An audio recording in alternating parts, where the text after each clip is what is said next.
এই যারা বলেন দোয়া কবুল হয় না, দেখেন নিজেদের সাথে মিলে কিনা। এই 5টা শর্ত যদি পাওয়া যায়, মুহূর্তেই আপনার দোয়া আরশে যে নক করবে। 1 নাম্বার শর্ত আকলুল হালাল, হালাল খাওয়া। 2 নাম্বার শর্ত দোয়াটা করতে হবে একজনের কাছে, তিনি কে? চাইতে হবে একজনের কাছে, তিনি কে? 3 নাম্বার ইয়াকিন থাকতে হবে যে আমার দোয়াটা কবুল হচ্ছে।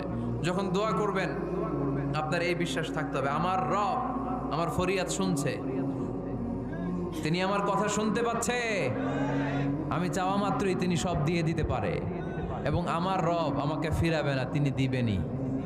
4 নাম্বার শর্ত সালাতু আলা রাসূলিল্লাহ, আল্লাহর হাবিব সাল্লাল্লাহু আলাইহি ওয়াসাল্লামের উপর দুরূদ পড়া। কুল্লু দুআ মাহজুব মাওকুফুন বাইনাস সামাই ওয়াল আরদ, আমরা যা দোয়া করি সব আকাশ জমিনের মাঝখানে পেন্ডিং হয়ে থাকে। মা লাম ইউসাল্লা আলাইহি, আল্লাহর হাবিব বললেন যতক্ষণ না আমার উপর দুরূদ শরীফ পড়া হয়। 5 নাম্বার সর্বশেষ শর্ত হলো মুওয়াফাকাতুদ দুআ বিদ-দাওয়াব, শুধু দোয়ায় কাজ হয় না, দোয়ার সাথে মাঝে মাঝে দাওয়ারও দরকার আছে না নাই? দোয়াও লাগবে, দাওয়াও লাগবে, ঠিক